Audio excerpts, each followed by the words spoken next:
Arrêtez de prendre sur vous la honte, le blâme et le déshonneur pour tout ce que les autres dans votre famille ont fait ou n'ont pas fait. Allez, que quelqu'un loue Dieu. Restez avec nous dans Jouissez de votre vie.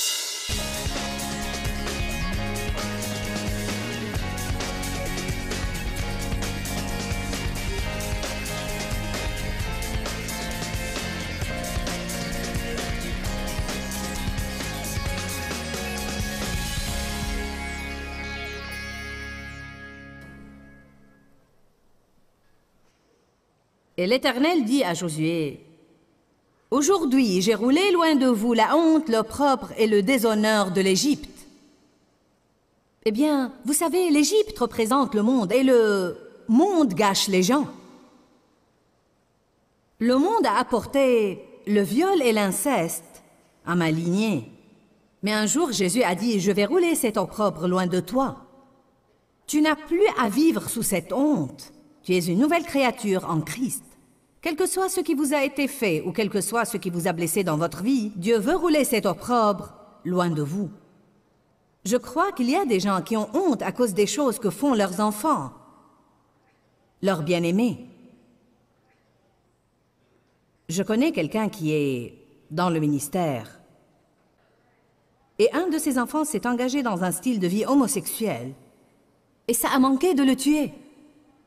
Quelqu'un a prié pour lui et lui a parlé de la honte et lui a dit « Tu n'as pas à endurer cette honte. Ce n'est pas de ta faute. » Voyez, la première chose qui arrive à un parent quand un enfant tourne mal est « C'est de ma faute. Si j'avais fait ceci, ça ne se serait pas produit. Si je n'avais pas fait cela, ça n'aurait pas été comme ça. » Cela ne veut pas dire que nous ne faisons pas d'erreurs, mais franchement, je reviens sur le passé et je pense, bien sûr que j'ai fait des erreurs en élevant mes enfants, mais cela ne veut pas forcément dire que toutes leurs fautes sont de ma faute. Car vous ne pouvez pas être un parent parfait qui ne fait jamais d'erreur. Je voudrais vous voir ce soir libérés même à ce niveau. Si vous avez des enfants qui ont des problèmes, arrêtez de vous blâmer. Arrêtez d'en endurer la honte et le blâme. Chaque personne est responsable de sa propre vie. Parfois, nous prenons la responsabilité de rendre les autres heureux. Et vous savez quoi? Le bonheur de quelqu'un d'autre n'est pas votre responsabilité. Nous avons tous nos propres choix à faire. Notre fils aîné a une personnalité comme la mienne. Et alors qu'il grandissait, nous ne nous entendions pas, lui et moi. Et c'était une de ces situations où je l'aimais parce qu'il était mon fils, mais il me déplaisait. C'est la vérité. Je l'aurais dit même s'il était là, car nous en avons parlé ouvertement. Il s'est finalement avéré qu'il avait ma personnalité. Et je ne me plaisais pas moi-même, alors comment pourrait-il me plaire? Mais quand j'ai vraiment commencé à avoir une profonde relation avec Dieu et à m'occuper de lui à propos de certains sujets, il m'a dit un jour, « Eh bien, si tu ne m'avais pas traité comme tu l'as fait quand j'étais petit, je n'aurais pas eu ces problèmes que j'ai. » Tout en moi commençait à... Car je savais que certains de ces problèmes étaient de ma faute. J'avais des problèmes à cause de ce que mon père m'avait fait. Et nous transmettons nos problèmes de génération en génération, à moins d'apprendre la parole de Dieu. À l'époque, je ne savais pas faire mieux. J'étais d'un tempérament violent, j'étais coléreuse et j'étais difficile à vivre. Et cela l'a affecté. Il était mon premier enfant. Et je ne savais vraiment pas me comporter comme il faut. Et quand il l'a dit, je savais que c'était vrai. Et immédiatement, tout en moi a sombré. Et je me suis retirée dans ma chambre. Mais pendant les 2 jours d'après, Dieu a opéré sur moi et il m'a dit, dis-lui qu'il a la même opportunité que tu as eue pour surmonter ça. Et que tu ne peux pas passer ta vie à payer pour une chose que tu as fait alors que tu ne savais vraiment pas mieux faire. Et dis-lui, tu ne vas pas te servir de moi comme prétexte et tu ne vas pas me mettre ça sur le dos, car Dieu t'aidera si tu veux vraiment qu'il t'aide.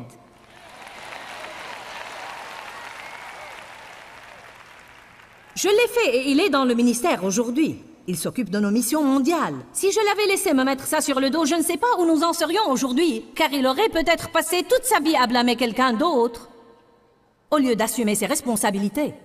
Certains de vous devraient peut-être dire à leurs enfants, vous avez quelques problèmes, et je suis sûre que j'ai contribué à ces problèmes, mais je ne peux pas passer ma vie à me sentir coupable et à me blâmer. Dieu vous aidera si vous le lui permettez. La plupart d'entre vous ont des problèmes car vous n'avez pas été bien traités. Et maintenant, vous permettez à Dieu de vous aider. Et c'est comme ça qu'il faut procéder. Arrêtez de prendre sur vous la honte, le blâme et le déshonneur pour tout ce que les autres dans votre famille ont fait ou n'ont pas fait. Allez, que quelqu'un loue Dieu.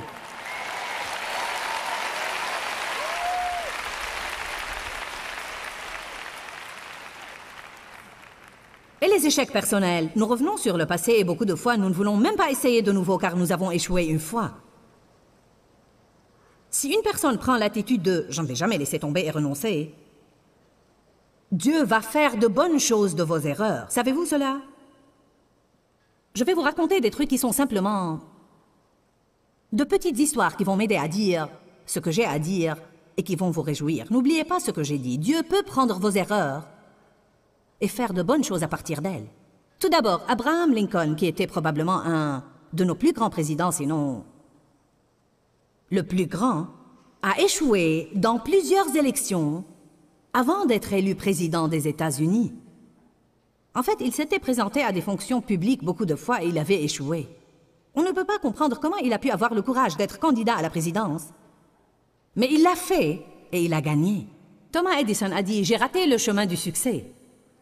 Il a refusé de laisser tomber, il a finalement inventé l'ampoule. Mais il a fait 2000 expériences en essayant d'inventer l'ampoule électrique avant de réussir. Combien de gens peuvent échouer 2000 fois et continuer à essayer? Croyez-moi, pas beaucoup. Car le diable dit, ça ne sert à rien d'essayer à nouveau. Tu as déjà essayé ça plusieurs fois et ça n'a pas marché.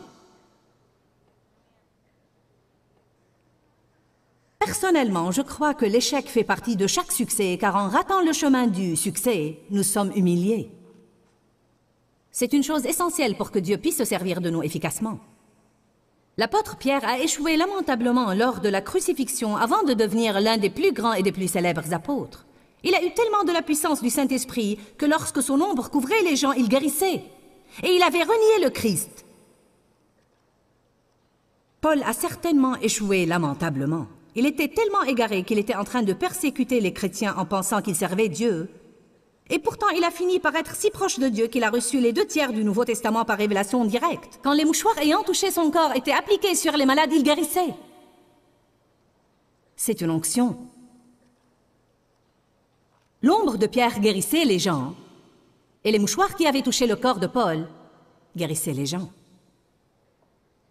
Voilà une histoire à propos du savon Ivory et de Kleenex.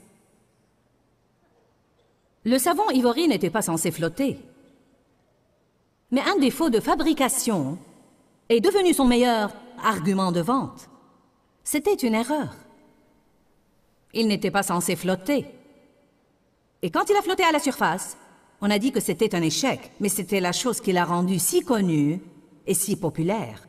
Dieu peut prendre la chose la plus stupide que nous faisons et la faire réussir.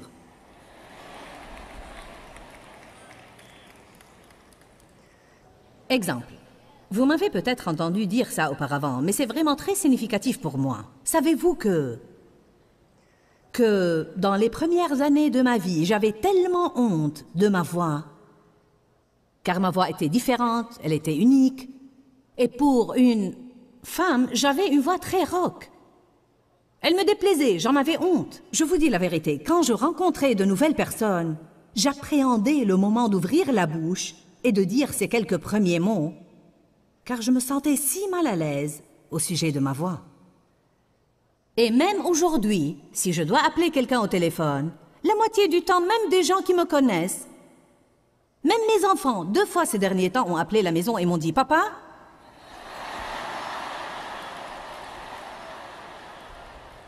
leur a dit « Non, pas moi, pas moi ».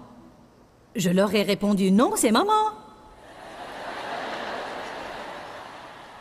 J'ai un ami pasteur que je taquine tout le temps parce que quand je prêche dans son église, il appelle l'hôtel et dit « Dave, est-ce bien toi, Dave ?» Je lui dis « Non, c'est Joyce ». Je peux prendre le téléphone maintenant et appeler l'hôtel et ils vont dire « Oui, monsieur ». Je peux appeler les renseignements et ils disent « Oui, monsieur ». Eh bien maintenant, parce que je sais qui je suis en Christ, je me fiche de ce que les gens pensent. Cela m'est égal, mais il y avait un moment où j'avais vraiment honte de ma voix, juste parce qu'elle était différente et unique.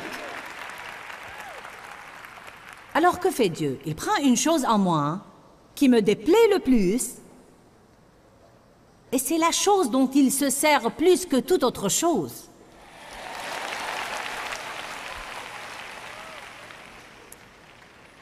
Maintenant, écoutez ça. La matière utilisée dans la fabrication des mouchoirs en papier Kleenex Je veux que vous entendiez ça. La matière utilisée dans la fabrication des mouchoirs était à l'origine inventée comme un filtre de masque à gaz dans la Première Guerre mondiale. Ça n'a pas marché. Alors ils ont essayé d'en faire autre chose. Une crème froide pour enlever le maquillage. Ça n'a pas marché non plus. Mais ça a finalement réussi quand ça a été reconditionné comme mouchoir jetable et...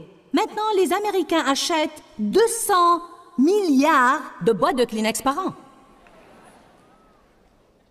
Et ça a commencé par 2 erreurs et 2 échecs. Mais quelqu'un a dit « je refuse de renoncer ».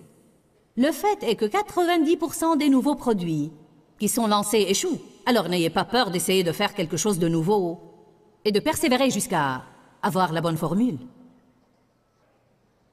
Charles Darrow s'est fixé un but quand il était jeune. Il était déterminé à devenir millionnaire. Ce n'est pas tellement inhabituel de nos jours, mais à l'époque, c'était extrêmement inhabituel. Charles a vécu les années folles, une époque où $1 million était une somme énorme. Il a épousé une femme nommée Esther et lui a promis qu'un jour il serait millionnaire. Ensuite, la tragédie a frappé en 1929. La grande récession a commencé. Esther et Charles ont perdu leur travail, hypothéqué leur maison, perdu leur voiture, dépensé les économies de leur vie et Charles était écrasé. Il restait là à ne rien faire jusqu'au jour où il a dit à sa femme qu'elle pouvait le quitter si elle le voulait. Après tout, il était évident qu'ils n'allaient jamais atteindre leur but. Esther n'était pas près de quitter. Elle a dit à Charles qu'ils allaient atteindre leur but, mais qu'ils devaient faire une chose pour garder ce rêve vivant. Ne laissez pas vos rêves mourir simplement parce que vous avez fait quelques erreurs. Ne renoncez pas simplement parce que vous avez essayé une chose et ça n'a pas marché. Dieu veut vous voir persévérer. Le diable veut vous voir renoncer. Le progrès exige un prix à payer, et parfois le prix que vous payez pour le progrès est juste de continuer à persévérer et dire « je ne vais pas laisser tomber jusqu'à ce que j'ai un succès là ». Amen. Ne soyez pas la sorte de personne qui trouve que la façon d'affronter ce qui est difficile est « eh bien, je laisse tomber ». Elle a dit à son mari « garde ton rêve vivant ». Charles a répondu « il est mort, nous avons échoué », mais elle n'en a voulu rien entendre. Esther lui a suggéré de consacrer tous les soirs un temps pour discuter ce qu'ils devraient faire pour atteindre leur but. Vous devez écouter ça car c'est vraiment bon. Ils ont commencé à faire cela après le dîner et bientôt l'idée est venue à Charles de créer un argent de jeu. Une chose vraiment attrayante puisque l'argent était si rare à cette époque. Ils avaient beaucoup de temps à perdre et maintenant ils avaient beaucoup d'argent pour jouer. Alors lui et sa femme prétendaient acheter des choses comme des maisons et des propriétés. Bientôt, ils ont transformé ça en un véritable jeu avec une planche, des dés, des cartes, des petites maisons, des hôtels. Vous avez deviné. C'était le début d'un jeu que vous avez probablement chez vous aujourd'hui, le Monopoly. La famille et les amis de Charles ont aimé ce jeu et en 1935, ils l'ont convaincu de s'adresser à une compagnie de jeux, les frères Parker, pour voir s'ils voudraient l'acheter. Les directeurs ont essayé le jeu et ils ont dit « il est ennuyeux, lent, compliqué et monotone, nous ne voulons pas l'acheter ». Eh bien, Charles a persévéré. Puis-je vous entendre dire persévérer? Allez retrouver ce mot dans votre concordance et voyez dans combien d'endroits dans la Bible il est dit que vous devez persévérer et être ferme et continuer à persévérer et refuser de renoncer et que si vous faites ça, vous aurez le résultat voulu. Cependant, son épouse a dû l'encourager à nouveau. Remercions Dieu pour les épouses. Il s'est adressé au magasin de jouets Wanamaker et a dit à un directeur que s'ils acceptaient de vendre le jeu, il prendrait un emprunt de $5 000 pour fabriquer une quantité de ce jeu et la réponse était positive. Le jeu a démarré et tout à coup les frères Parker étaient intéressés. Ils ont maintenant rejoué le jeu et cette fois ils l'ont trouvé plein d'imagination, rapide et facile à maîtriser.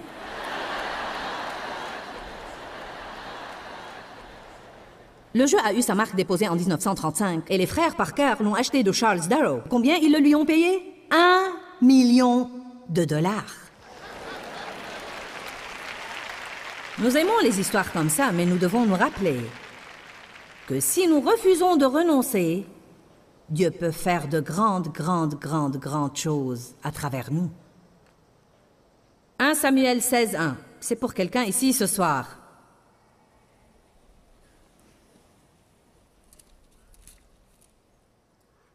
L'Éternel dit à Samuel, « Quand cesseras-tu de pleurer?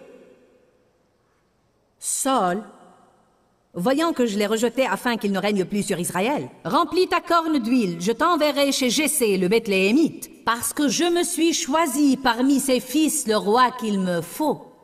Nous devons comprendre le poids de ce qui est en train d'être dit là. Saul a été choisi comme roi. Samuel le prophète a collaboré avec lui, prié pour lui, l'a oint et lui a consacré beaucoup de son temps. Quand Saul a désobéi à Dieu et que le royaume a dû lui être enlevé, Samuel était anéanti.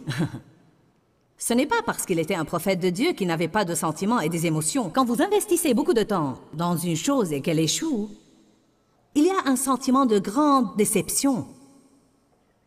Et je crois qu'il y a certaines personnes comme ça ici ce soir.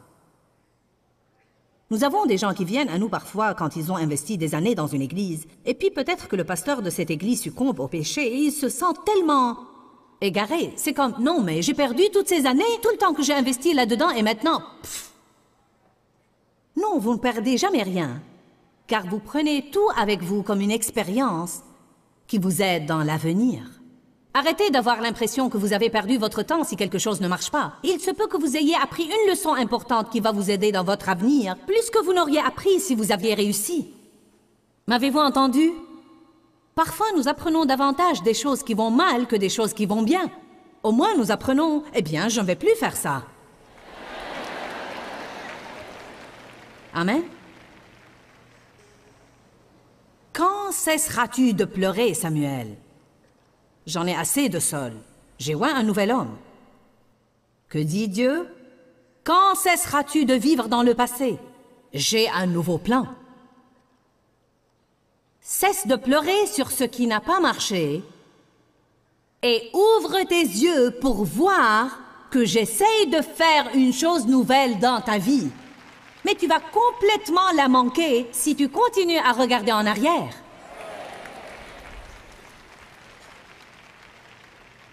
Tu ne peux pas mettre du vin nouveau dans de vieilles outres. Dans l'Ancien Testament, et je trouve ça très intéressant, la loi accordait au peuple 30 jours pour pleurer quand quelqu'un mourait. Et quand ces 30 jours étaient terminés, Dieu disait, « Le deuil est terminé. Il est temps d'aller et de faire ce que je vous ai appelé à faire. » Oui, quand nous perdons une chose, ça fait mal. C'est dur. Quand nous échouons, nous traversons une période de transition. Quand quelqu'un nous fait du mal, nous traversons une période de transition. Mais nous ne pouvons vraiment pas la laisser s'agripper à nous toute la vie. C'est ce dont je me soucie pour les gens. Je prêche cela beaucoup et de différentes manières, car je pense que c'est une partie très importante de ce que nous devons savoir si nous voulons réussir dans la vie. Et je crois que pour glorifier Dieu, nous devons réussir dans ce qu'il nous a appelés à faire.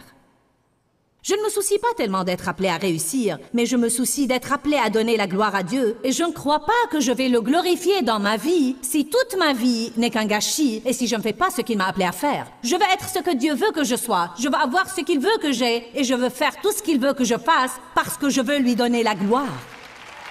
Allez, êtes-vous avec moi ce soir? Pour pouvoir faire ça, je ne dois pas m'agripper aux erreurs d'hier, je ne dois pas m'agripper aux erreurs de ce matin. Ça ne vous sert à rien de venir assister à des réunions comme ça, si vous venez plein de culpabilité, de honte et de blâme. Ah oui, ça vous aide un peu, mais ça ne va pas vous aider autant que si vous vous débarrassiez de toutes ces choses du passé, et si vous veniez comme un nouveau morceau de pâte, prêt à laisser Dieu vous modeler et faire de vous ce qu'il veut faire. Savez-vous ce que vous devez faire de votre passé? L'oublier! Et si nous cessions simplement de pleurer? Vos 30 jours sont terminés depuis longtemps. Il est temps de laisser tomber et d'avancer. Arrêtez d'essayer de faire quelque chose à propos d'une chose envers laquelle vous ne pouvez plus rien faire. Donnez votre gâchis à Dieu et laissez-le en faire votre message.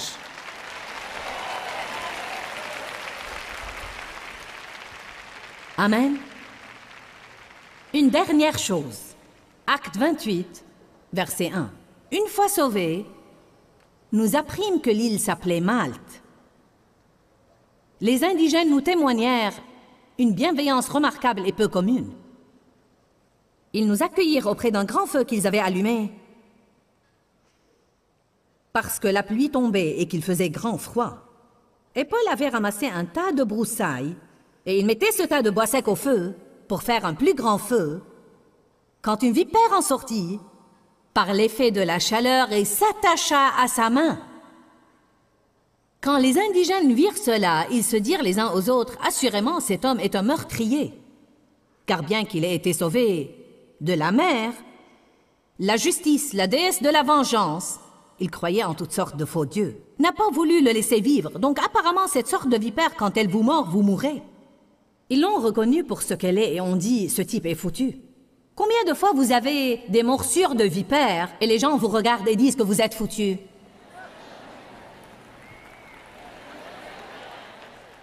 Vous avez fait une erreur de trop. Vous êtes foutu. Dieu ne peut plus se servir de vous. Puis Paul, et j'aime la Bible amplifiée, elle a entre parenthèses, simplement, il n'en a pas fait tout un plat. Il n'en a pas parlé pour des années. Il a simplement secoué la bête. Amen. Il y a un message là. Arrêtez de compliquer une chose qui n'a pas besoin d'être compliquée. Vous avez fait une erreur, demandez à Dieu de vous pardonner. Vous avez fait un gâchis, recevez la miséricorde. Nous avons parlé au programme du prix du progrès. Et vous m'avez entendu dire « nouveau niveau, nouveau diable ». Eh bien, dans cet enseignement, les démons de votre passé, nous avons parlé de nouveau niveau, ancien diable.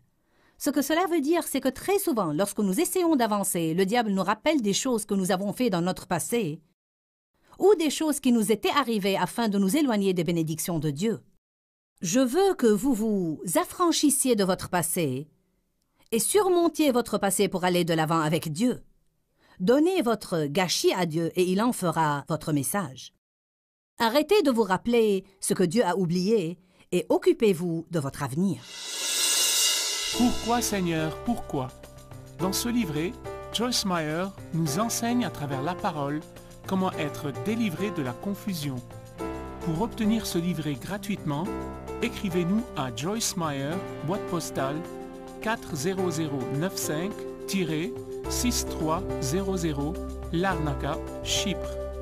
Ou bien visitez notre site web www.joycemeyer.org/fr.